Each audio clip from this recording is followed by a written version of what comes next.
Really quick, my dudes, I'm coming back to the beginning of the video because I keep forgetting to mention this in my videos, but we hit 8,000 subscribers. I'm sure a lot of you noticed this, but I usually try to shout out every time we hit the next 1,000 in a video. I appreciate everybody that watches the channel. Some of you have been here since day one. Hopefully we just continuously grow from here. The next goal, of course, is 10,000. Alright YouTube, so it's been about 2 weeks since the Bethesda E3 showcase. Actually, as I'm recording this, it's been exactly 2 weeks. And during this press conference, and even the rest of E3, we learned so much about Fallout 76. So much more than most companies, most developers tell you about a game upon reveal. We learned practically everything about this game throughout E3. Pretty much every day we were learning something new about this game, from one interview here with Pete Hines or some other interview over here with Todd Howard or whatever the case, or videos on Twitter. We just learned so much about this game, which is one of those things I love about Bethesda. Pretty much since Fallout 4, since 2015, that's what they want to do. They want to reveal a game, tell you pretty much everything they can about it, and then release it within that same year usually. Now, that all being said, I do still have some questions about Fallout 76, some stuff that I'm curious about, and now, I'm not knocking Bethesda for leaving some things unanswered. That's part of the hype. If they came out of E3 and we knew literally everything about this game, they would get rid of some of the hype. Videos on YouTube would be done. A lot of YouTubers, well, some YouTubers would probably milk some videos, but for the most part, with all the general information, those videos would be out of the way, and we'd have months and months of silence. So I'm glad there's still some things we need answered. Now, I've intentionally waited this long to do a question-type video. Some people were doing them kind of early, almost during E3, a little bit after E3 week, and I'm like, man, there's still time for interviews and things. I didn't want to put out a question video and have my question answered the next day in some random interview. Some of these questions you might have seen from other Bethesda YouTubers as well. Again, I'm pretty late to this, but either way, let's get into it. First up, for a kind of quick and easy one, a release window for the beta. I don't expect Bethesda to shoot us a release date for sure, because they're still internally testing the game. But it'd be nice to know about when they want to try to drop the beta for us. Hey guys, we're working on an August or September window for the beta. Because me personally, and probably a lot of other people out there, I'm holding my pre-order until we know when we're going to get access to the beta, because with our pre-order, that's how you get access to the beta. And I don't want to pay for the game right now and not know exactly when I'm going to get my hands on it. Next up, and it's probably the most major one, is the griefing. We need to know exactly what PvP is like. I've done a video talking about how it looks like there isn't really any griefing, and in my most recent video talking about how it looks like there actually is going to be some griefing. Looks like we can kill each other whenever we want to. They just need to tell us, can we? Yes or no? Very simple. In an interview, hey Todd Howard, can I kill somebody anytime I see them? And we need a yes or no. They say there's systems and measurements in place to prevent griefing or being abusive with the PvP, but what are they? All we know is that when we die, we can choose to respawn anywhere on the map, but that doesn't stop somebody from trying to troll me, because they can simply look at my gamer tag when they kill me, pull up the map, because we can see each other at all times on the map, find out where I'm at, they can make themselves die by 1,000 different ways, and just respawn over near where I am and kill me again. If there's other systems in place besides choosing where we respawn, they need to tell us what those are. The next two will kind of go together, but we know that there is a limit on the amount of perks that we can carry, but I want a little more clarification on this. For starters, it'd be nice to know the number. Can we have, 10 perks, 15 perks, 20 perks, whatever it is? And is there an overall space value, and do certain perks have more value than others? So say we have 20 space for perks. Are there perks that cost 1 space? Are there perks that cost 2 space? Perks that cost 3 space? Are there ranks to perks like there were in Fallout 4? It'd be kind of nice to have some of these or all of these answered. And kind of a quick side one that wasn't even on my list of things to talk about was, prior to Fallout 4, we actually got to look at the entire perk chart, and we were able to plan out our builds ahead of time. So if we had 20, I think it's 21 points at the beginning of Fallout 4, you could plan out where I'm going to put my special stats so that I kind of know what my character's build's going to be prior to the game. And hell, here's one that, again, that wasn't even on my list that I just thought of. Do we even have special stats? Are we going to start the game like we do all the other Fallouts and place so many points in each special stat prior to actually going out into the world? I don't even know if that's confirmed yet.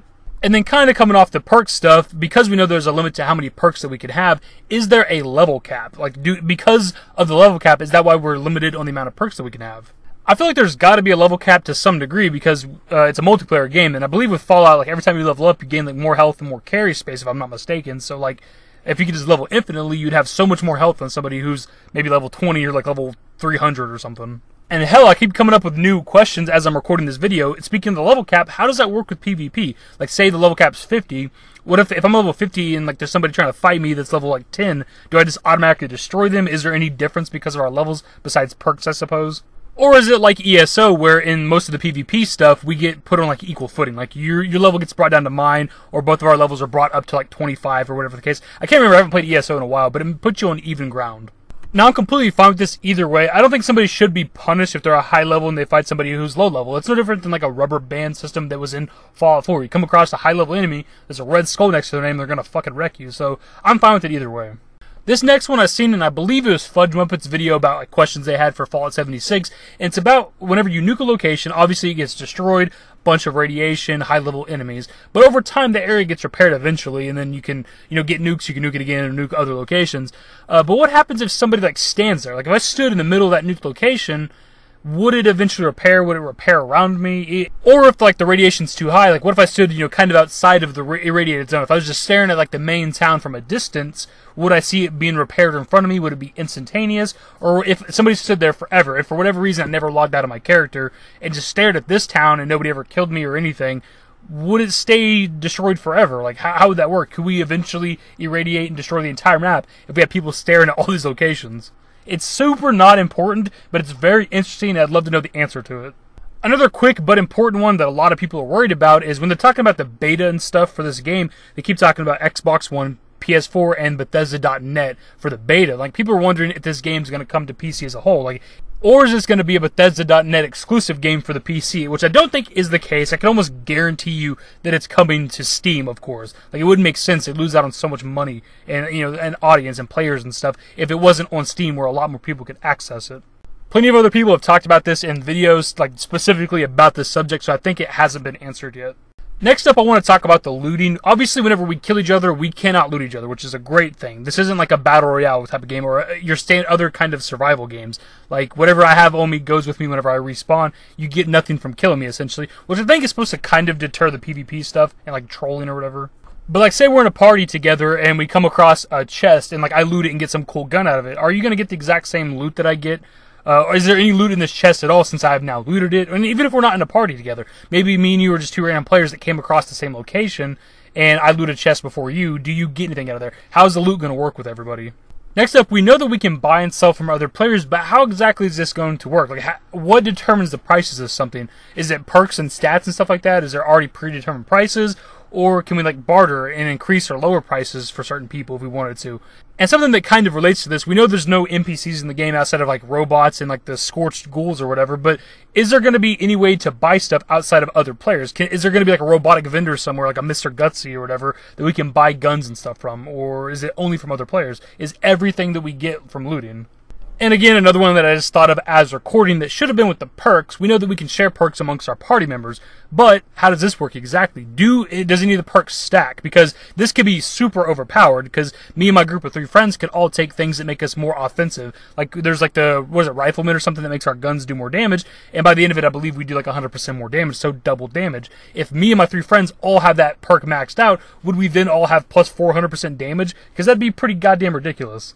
One of the new features that I'm very excited about with Fallout 76 is mutations. I don't know if we get these from being like exposed to radiation for too long or if we get too much radiation, but they can have beneficial and negative effects. So, like, I don't know, I'm taking a shot in the dark here, but like maybe +1 strength, -1 agility or something like that. And some of them can have visual changes to your character, which there's no idea what those could be. Maybe we grow like a 3rd arm or a tail or something. I'm not exactly sure. But with these mutations, do these stack, and how many of these can we have? Because my thought is a lot of us are going to have similar perks. A lot of us are going to take, unless we're role-playing, we're going to take things that increase our damage and probably our defenses and things like that. So if these mutations have beneficial effects that might help us in combat, this could potentially be what decides PvP. And this one I believe will be the last one unless I can think of something else. We know that survival is forced this time around. You're going to have to eat, drink water, and I don't know if we know we have to sleep yet, but then there's the diseases, mutations, and stuff. So my main question is, how is this shit going to work exactly? How forced is it going to be? How is it going to be a bother? Like, we're going to have to constantly be eating and sleeping and drinking water and curing diseases all the time? Or can we go a couple of days without eating? We know that food rots in our inventory. How long is that stuff going to take? Do certain foods rot faster and slower than others? Actually, I did just think of another one. VATS is returning in this game, we know that, but to me it seems like it's going to be overpowered. Yes, it doesn't slow or pause time, it's in real time, but still, like, why would I ever want to aim down sights unless I'm just really, really good at aiming down sights and tracking people in, first-person shooter games? Why would I not use VATS whenever it's going to auto-lock onto you, auto-follow you, and I can just, like, instantly shoot wherever I want to on your body? Like, that just seems like something I'm going to use at all times. I think we're going to end the questions there, because if I keep going, it's going to be a really, really long video. I'm going to keep thinking of things I want answered. If any of the questions that I have in this video have been answered, be sure to let me know what the answer is in the comments, or if you have your own theories about some of these questions, or if you have your own questions in general, leave all that stuff in the comments below. And as usual, my dudes, if you went on to enjoy the video, give it a thumbs up, subscribe to the channel if you guys are new, turn on my notifications, follow me on Twitter at TheDashingDavid. Links to my social networks are in the description and in the outro. Later, guys.